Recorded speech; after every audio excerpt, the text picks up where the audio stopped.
Bom dia, pessoal. Bom dia. Bom dia, professor.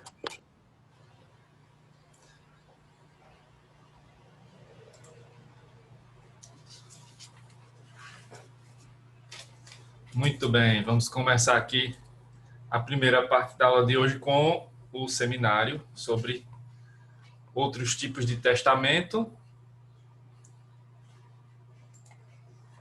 Vamos ver aqui, as componentes são hoje Lara, Camila, Adriana já está aí e a Júlia, né?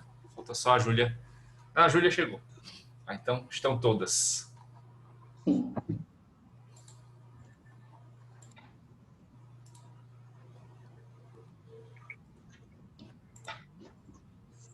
E confirmem só, por favor, deixa eu só colocar aqui, só um minutinho, a ordem de apresentação. Quem é que vai apresentar? Primeiro sou eu, Lara. Aí vem Camila, Certo, Adriana e Júlia. tá certo.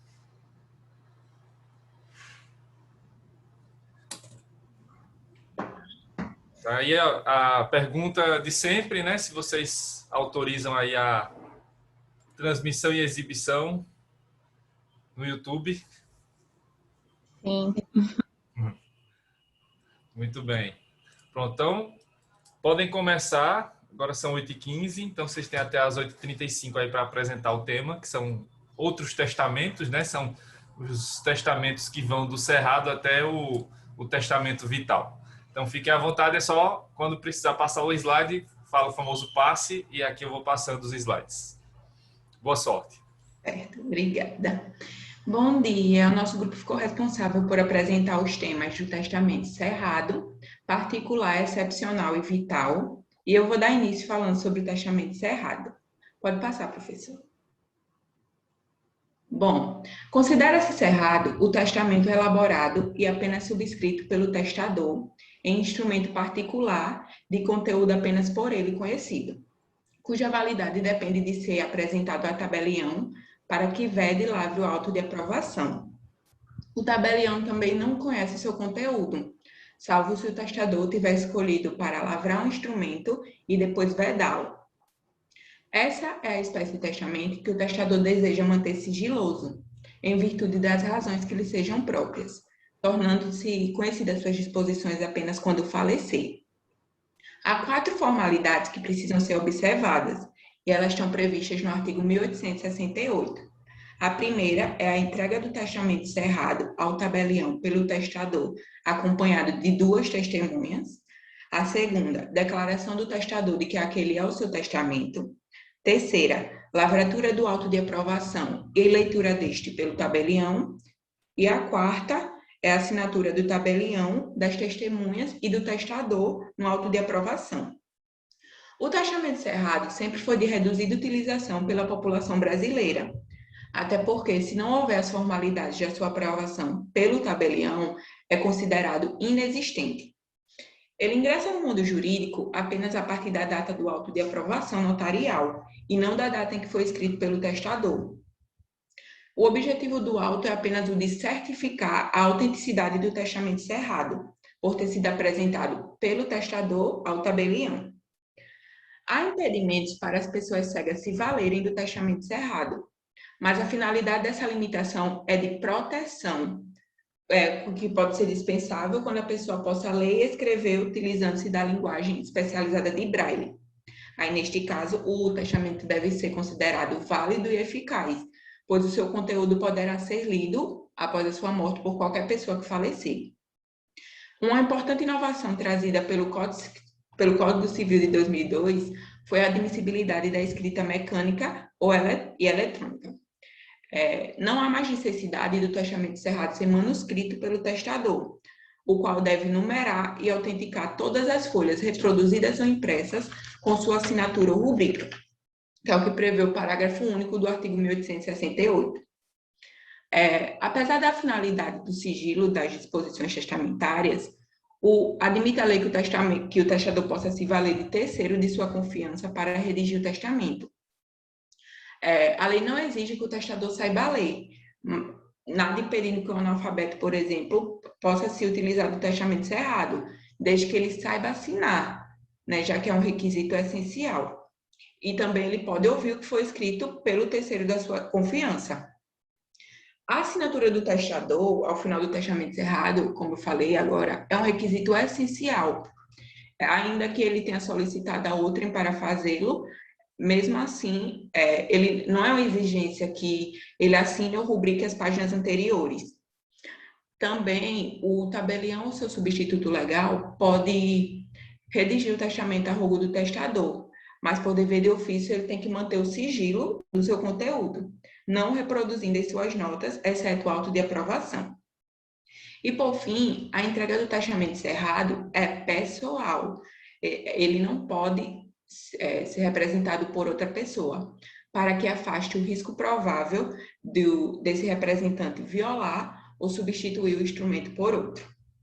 Pronto, pode passar, professor.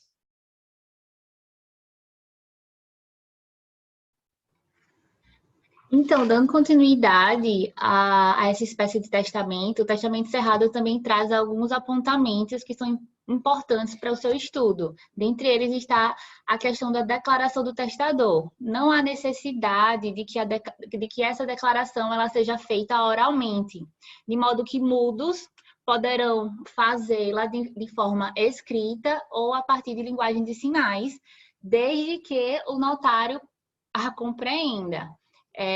Não apenas os mudos, mas os surdos-mudos também poderão fazer de forma escrita na parte externa do papel ou no próprio envelope, cabendo-lhe declarar que esse testamento ele pertence a ele e que se espera ser aprovado. Em relação ao auto de aprovação, ele é um instrumento que completa o testamento, o qual passará a produzir efeitos a partir da abertura da sucessão. Ele também é o único instrumento dentro do testamento cerrado que é público. Dentre os requisitos necessários para a lavratura do auto de aprovação, eu trouxe 3, que são os mais importantes. A presença de 2 testemunhas é exigida na confecção do auto de aprovação, conforme o artigo 1868, inciso 4º do Código Civil. Acontece que esse dispositivo legal ele não especifica quais são essas testemunhas, porque leva-nos a interpretar de que não há problema algum em que essas 2 testemunhas sejam as mesmas, tanto para a assinatura quanto para a apresentação do testamento. Então, o STJ, ele entende que não há problema em que essas testemunhas elas sejam as mesmas, desde que em juízo elas declarem de que desconhecem o conteúdo. Em relação à declaração do notário, ela também se faz imprescindível para o auto de aprovação. O artigo 1869 do Código Civil exige que o notário declare que recebeu o testamento pelo testador, que se espera a aprovação e na presença de 2 testemunhas. Certo. Essa declaração do notário ela vai ser realizada após a última palavra do testamento, se houver espaço. Não havendo espaço suficiente, o notário terá que elaborar um novo auto que será consignado, que será juntado, né, ao testamento, indicando que o espaço não foi suficiente e declarando o recebimento desse testamento. Em relação à assinatura do testador ou de uma das testemunhas também é um dos requisitos. Esse requisito ele faz com que, não havendo a possibilidade do testador assinar o auto de aprovação, uma das 2 testemunhas poderá assim fazê-lo. O STJ ele entende que essa falta de assinatura do testador no auto de aprovação é uma irregularidade insuficiente para que ele cause a sua invalidade. Então, completado o auto de aprovação, Completado o auto de aprovação, o testamento ele será entregue pelo notário ao testador, não cabendo ao notário recolher-lhe. Então, esse auto de aprovação ele vai ser colocado juntamente ao testamento, dentro do envelope, direitinho, chama de envelope cerrado. Por isso que se chama testamento cerrado. No caso do testamento cerrado, ele é uma espécie de testamento que contém, devido ao seu modo exclusivo e elaboração pelo testador, contém a forma e o conteúdo livre. Quando se trata de forma livre, também se inclui a língua estrangeira. O testamento cerrado ele poderá ser redigido em língua estrangeira, diferentemente do português. Tanto é que brasileiros também poderão escrever em língua estrangeira se o seu objetivo for gerar uma espécie de sigilo maior do conteúdo que está sendo tratado. Também traz uma vantagem, como expõe o artigo 1831 do Código Civil, de que se dispensa testemunhas nesse instituto, porque elas só serão necessárias para acompanhar o testador na apresentação do seu testamento. Então, o testamento cerrado ele será eficaz havendo a abertura da sucessão mais o seu registro. Em relação à apresentação do testamento, essa apresentação ela é obrigatória, imediata e não há necessidade de testemunhas nessa fase. Então, o juiz, ao receber o testamento, ele analisará fatores extrínsecos, como, por exemplo, se há o auto de aprovação, né, no envelope, se ele está com todos os seus requisitos e as diligências foram feitas, mas se existem indícios de violação ou falsificação desse testamento. Em relação à competência, a competência segue a regra geral do domicílio do testador, como no assunto da sucessão, e tem outros também 2 entendimentos do STJ que trata sobre a licitude do juiz em investigar os fatos e a ocorrência também de certidões negativas, uma vez que se sabe que o testamento cerrado ele só será eficaz quando todos os fatos e os indícios não forem contaminados por vícios externos. E, por último, é imprescindível que esse testamento ele não esteja violado e muito menos o seu envelope, né, o seu conteúdo. E é isso. Pode passar, professor. Bom dia a todos. Dando continuidade ao trabalho, vou falar sobre o testamento particular. Bom, o testamento particular é elaborado e subscrito pelo testador e por 3 testemunhas escolhidas por ele em documento particular e sem forma determinada. O conteúdo deve ser do conhecimento das testemunhas mediante a leitura feita pelo testador. Com o Código Civil de 2012, ele procurou atenuar as formalidades, podendo destacar algumas inovações. A primeira é que o testamento particular pode ser escrito de próprio punho ou mediante processo mecânico.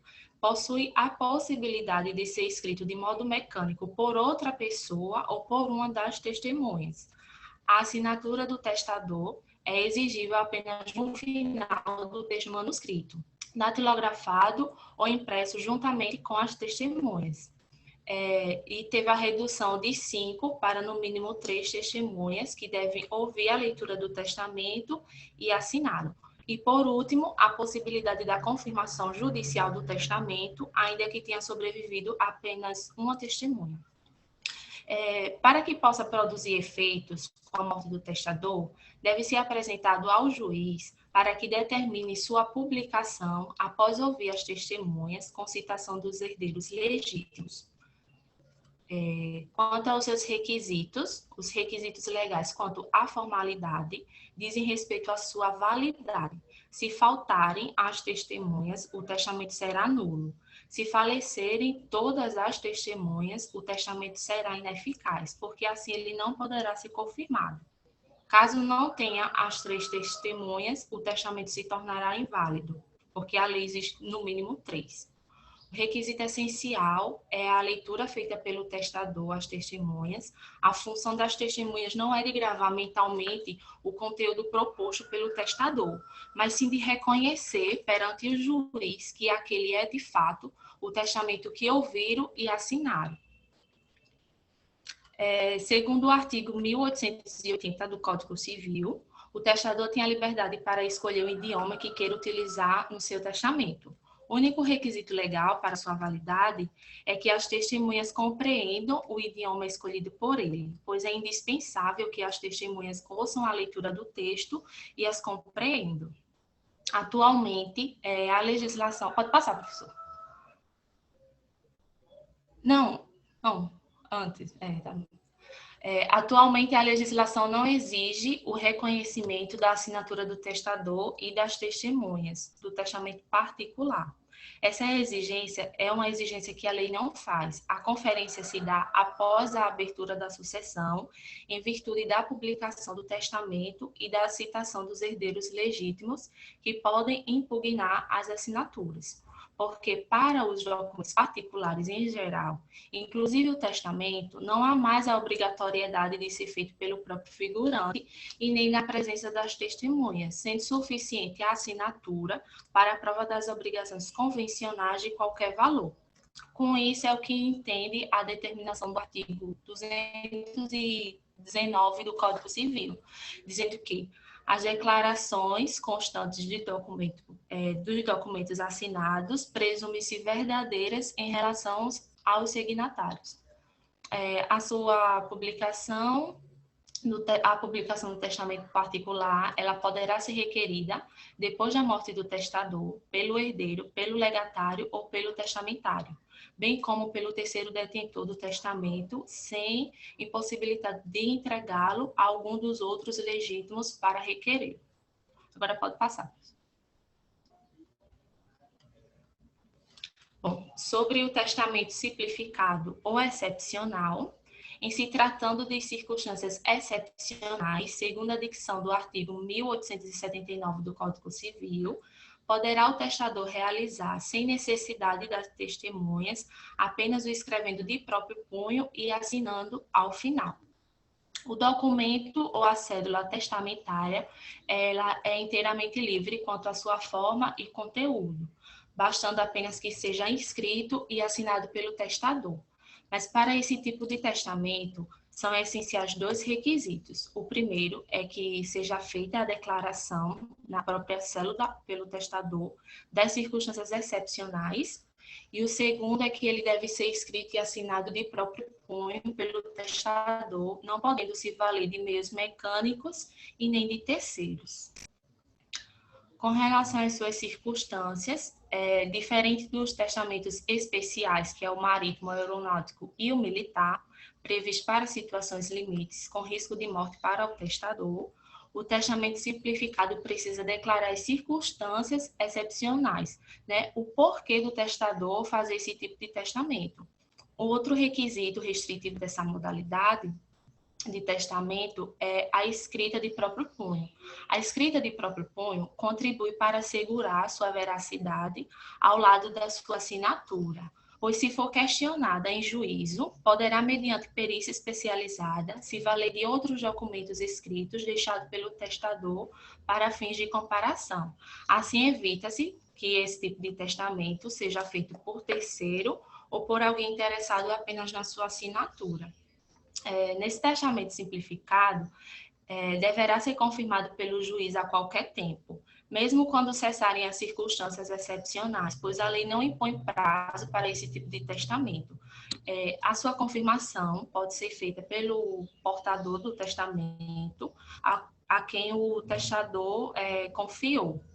E a confirmação do testamento se dará a partir do convencimento do juiz de que realmente o instrumento é verdadeiro.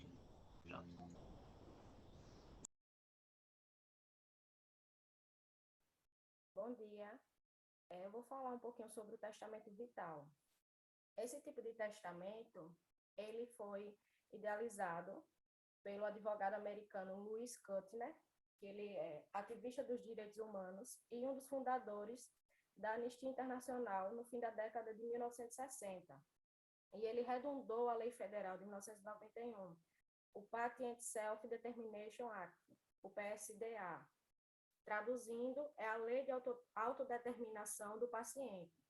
Ele objetiva falar para os direitos do paciente em relação aos direitos do fim da vida mesmo.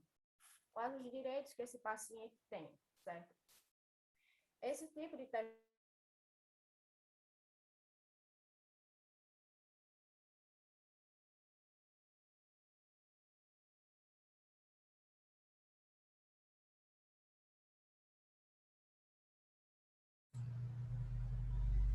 Travou aqui a apresentação da Júlia. Vamos esperar para ver se ela volta. Júlia?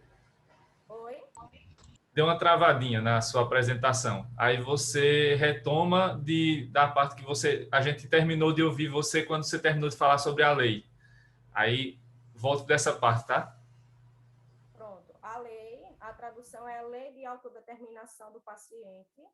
O objetivo é falar para o paciente quais os direitos que ele tem antes de morrer, né? Sobre os cuidados dele, certo? O testamento, o testamento ele age antes da morte. Então, os efeitos dele é antes da morte ou antes dele entrar em consciência, né? O paciente, no caso, certo? Ele é feito mediante ato expresso, público ou particular. Basicamente, o paciente, ele vai declarar quais os cuidados que ele permite e quais os cuidados que ele não quer ter. Por exemplo, ele permite receber analgésicos, anti-inflamatórios, antibióticos, qualquer medicamento que o deixe confortável, mas, por exemplo, numa hipótese dele ter uma parada cardíaca, ele não autoriza uma reanimação. Ele também irá determinar, nesse testamento vital, um representante legal. Essa pessoa ele vai gerir os negócios com as instruções do declarante.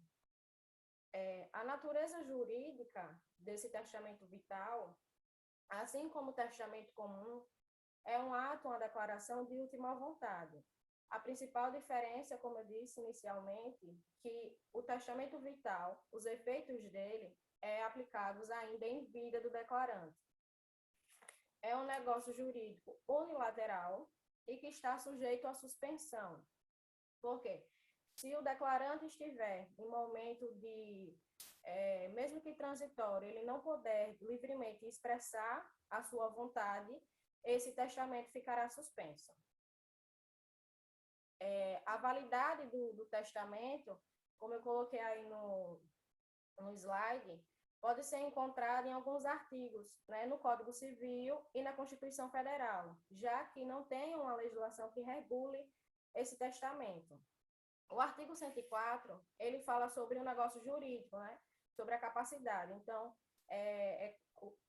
deve haver a capacidade do declarante para fazer o testamento vital.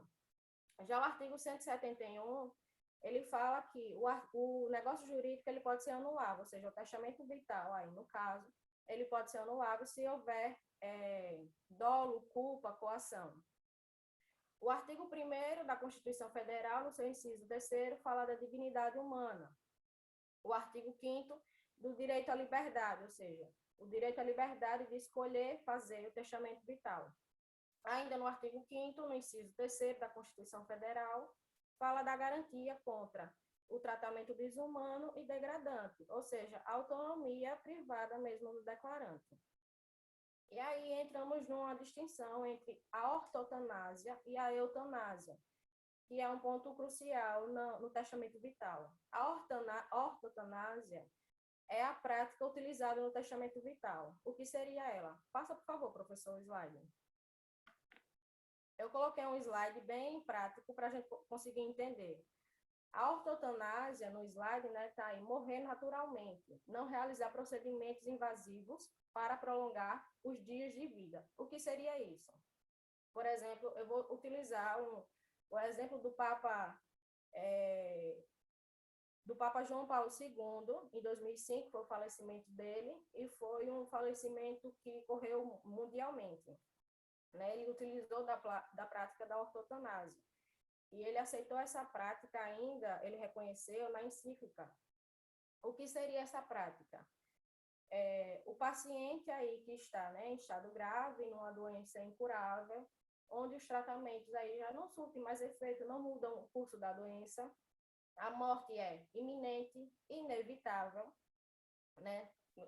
Não tem mais o que se aceitar. O paciente, de fato, irá morrer. Então, o que seria a ortotanásia? Deixá-lo morrer naturalmente, de forma tranquila, de forma confortável, né? Se o paciente puder, deixá-lo em home care em casa, se despedir dos seus familiares, né? Como eu disse, usar medicamentos que o deixem confortável, analgésicos, medicamentos necessários, mas se entrar em coma, tiver uma parada cardíaca, deixá-lo ir, não tentar reanimá-lo. É diferente da eutanásia, porque, como vemos aí, a eutanásia é antecipar a morte, né?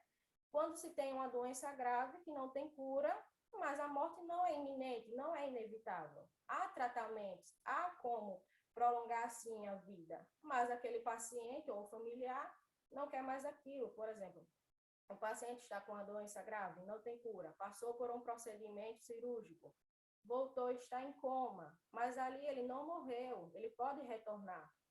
Mas aí se aplica a prática de eutanásia para diminuir os dias de sofrimento, né, o sofrimento daquele paciente, mas ele estava com a morte iminente, a morte inevitável, não. Ele poderia acordar e ter sua vida normalmente. Pode passar, professor.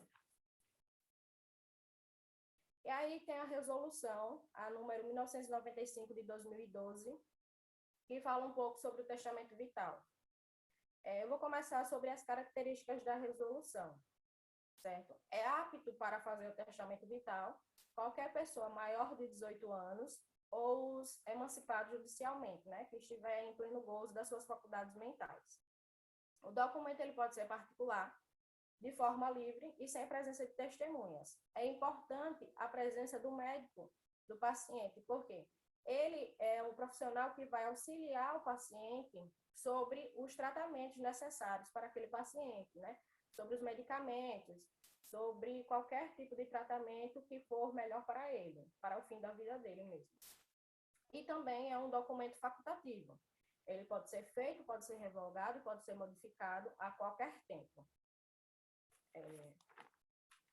Certo? Eu também peguei alguns pontos da resolução que elas são exclusivas para a atividade médica, que eu achei importante trazer.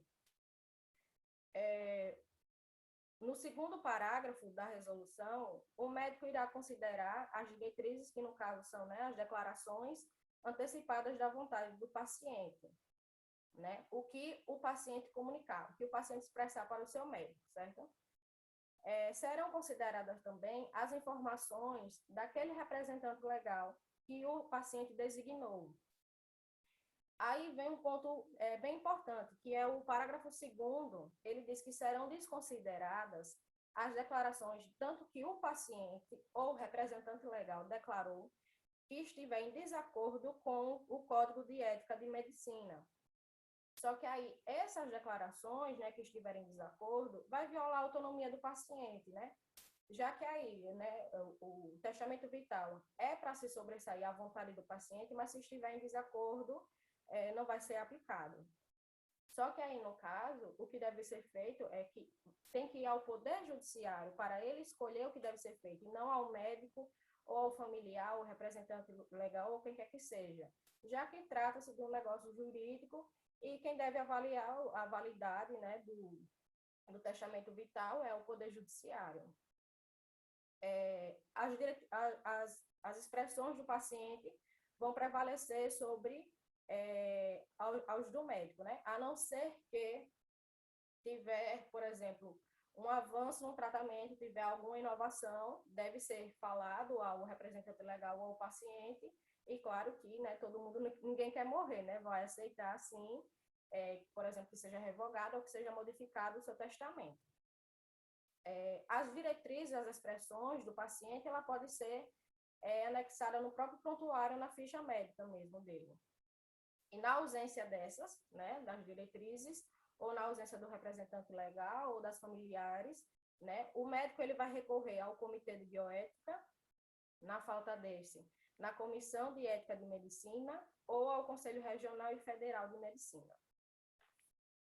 Como eu já tinha dito, o testamento vital ele pode ser usado para aquelas pessoas que sofrem de doença grave e incurável, nas quais os tratamentos já não surtem mais efeito, já não muda mais o curso da doença. As desconsiderações é que, realmente, se mudar o curso da doença, né, se tiver alguma modificação, se no momento da feitura não tiver, né, tiver algum progresso no meio terapêutico, pode desconsiderar, né, pode se revogar o testamento vital. É isso, professor.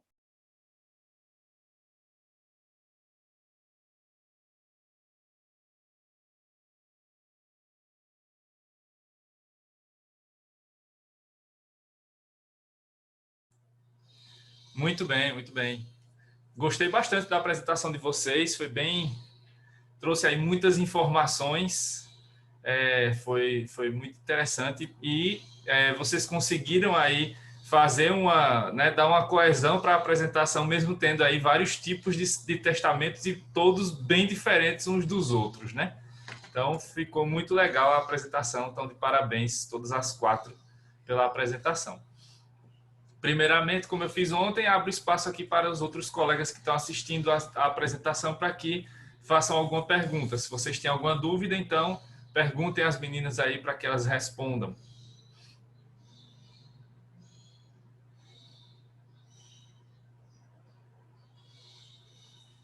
Sem dúvidas, por enquanto, então, tá tudo bem, tá ótimo, né?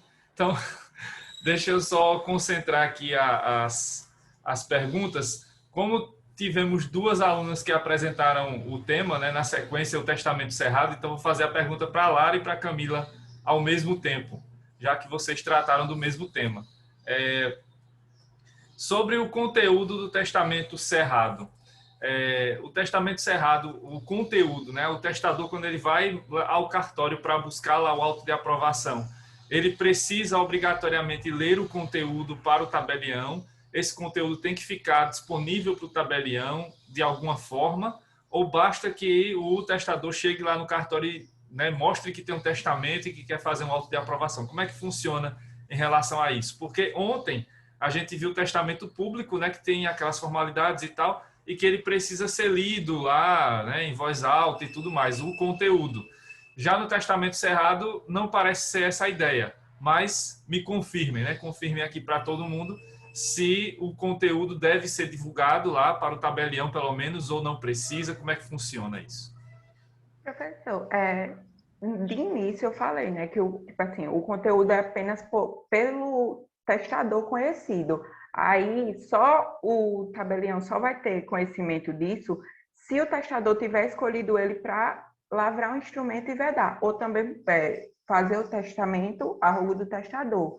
Mas, assim, acredito eu que ele não pode divulgar, ele já leva o testamento, até porque tem dizendo também no livro que o testamento ele tem uma segurança inferior ao testamento público, justamente por isso, dele chegar e o testador, o tabelião, só vai ter informações básicas para fazer o auto de aprovação. Só vai ter conteúdo, essas informações que não são suficientes para ele saber o conteúdo que está dentro do testamento. Acredito que não. Também concordo, professor, até porque no Código Civil houve algumas questões que foram suprimidas justamente para dar uma simplificada, né? Porque essa espécie de testamento cerrado, ela é elaborada e feita de modo exclusivo pelo testador. Então, há uma liberdade maior. A exigência desse testamento é que sejam supridas todas as questões externas. Tanto é que o juiz só analisa a existência do auto de aprovação e se há algum vício externo que poderia vir a causar a nulidade do testamento. Mas fora isso, não. A questão também da declaração do notário, por exemplo, que ela é obrigatória para que haja o auto de aprovação, ela é feita no último momento da leitura do testamento, se houver espaço suficiente. Então, não são questões assim tão relevantes, elas foram afastadas pelo código, como a Lara explicou. Exato. Tanto é verdade, né, que alguns autores, ainda antes do período da fama maior, né, do conhecimento maior da Libras, diziam que o surdo-mudo deveria chegar até o cartório com um papel escrito, né? Este é o meu testamento, por favor, Sim. autorize, né? Emita o auto de aprovação. Hoje, claro, tem que ter algum intérprete de Libras e algo do tipo, né? Nem sabemos como é que está funcionando isso nos cartórios. Já deveria ter, né? Mas, infelizmente, não sei se tem em todos ou se tem em alguns que seja, né? Então, não é obrigatório. Tratando disso de maneira a diferenciar, né, o testamento que foi apresentado ontem desses de hoje. Então, o testamento cerrado não tem essa obrigatoriedade da leitura, né? E como ele tem esse caráter sigiloso, basta que realmente se mostre que tem o testamento, sem necessidade de expor o conteúdo, e aí vai ser feito lá todo o procedimento. E para quem está pensando, né, que o testamento cerrado tem várias formalidades, tem mais outras que são as do momento de fechá-lo, né? E aí a Maria Berenice Dias mesmo, né, ela lembra que são modalidades aí medievais. Então, para quem é fã lá daquela série que acabou, né, Game of Thrones e outras séries aí medievais, deve lembrar que sempre tem alguma carta, né, que é mandada pelo pombo correio ou outro meio, né, não muito tecnológico ainda, e a carta era colocada lá com selo, né, com cera quente e tal. O testamento cerrado tem isso também. Tem que coser, né, tem que passar uma linha nele, né, tem que depois colocar um selo com, né, cera quente, algo do tipo. Então, tem todas essas formalidades também. É um testamento sui generis, né? Um testamento bem diferente assim do habitual, né? E numa era de tanta tecnologia em que a gente tem aí, né, internet, áudio, vídeo, a gente ainda está falando de algo que é colocado num papel, né, costurado e aposto um selo. Então, olha o nível da coisa aqui ainda, né? Então, estamos nesse nível ainda no direito civil, aqui nos testamentos. Até Paulo Lobo, ele fala, tipo, justamente disso, que o testamento cerrado ele não deve ser interpretado literalmente, de fato, como uma costura. O importante é que o envelope, o envoltório deva ser extremamente resistente, que não haja nenhum tipo de violação. Até porque achar um papel hoje que consiga costurá-lo é complicado, né? Porque os papéis estão cada vez mais fininhos e não tem essa resistência toda, né? Só se for comprar lá um papel especial. Então, tem toda essa formalidade nesse testamento cerrado, né? Que é algo que vem para tentar suprir justamente o fato de que ele não vai estar lá no cartório, né? Porque esse testamento volta para o testador, fica com ele, e aí cabe a ele guardar. E aí tem o outro problema prático, né? Onde guardar esse testamento e quem vai ficar sabendo, né, se ele realmente existe, porque tem muita gente que sabe guardar tão bem as coisas que ele próprio ou ela própria se esquece onde guardou. Isso viva, imagina depois de morta, né? Então, quem é que vai saber onde é que está guardado? Então, se não tiver lá alguém que saiba que tem lá um fundo falso, um cofre, né, um local lá específico para onde esse testamento foi guardado, ele nunca será encontrado. Ou quando for encontrado, já não vai mais fazer sentido, porque os beneficiários já morreram, os bens já foram partilhados, enfim, né? Tem uma série de problemas práticos também no momento, né, de se divulgar e de se ter a abertura desse testamento. Fora o problema que as meninas falaram sobre o rompimento dele, né? Porque o rompimento torna-o nulo ou então vai convertê-lo em outro tipo de testamento, porque é possível isso, né? Pelo princípio do favor testamento, você consegue aproveitá-lo de testamento cerrado, por exemplo, para particular. Isso, claro, se tiver as formalidades do particular, porque, como a Adriana falou, né, tem uma formalidade maior de testemunhas, são no mínimo 3, e no cerrado tem menos testemunhas. Então, se o testador quiser fazer que essa conversão ocorra realmente, então ele tem que trazer mais testemunhas para o testamento cerrado, ainda tem esses outros problemas. Pessoal, eu vou fazer aquele intervalo, porque falta menos de 1 minuto, né, para acabar aqui, e aí na volta eu continuo fazendo as perguntas para a Adriana e para a Júlia, tá certo? Então me aguardem aí que eu já volto.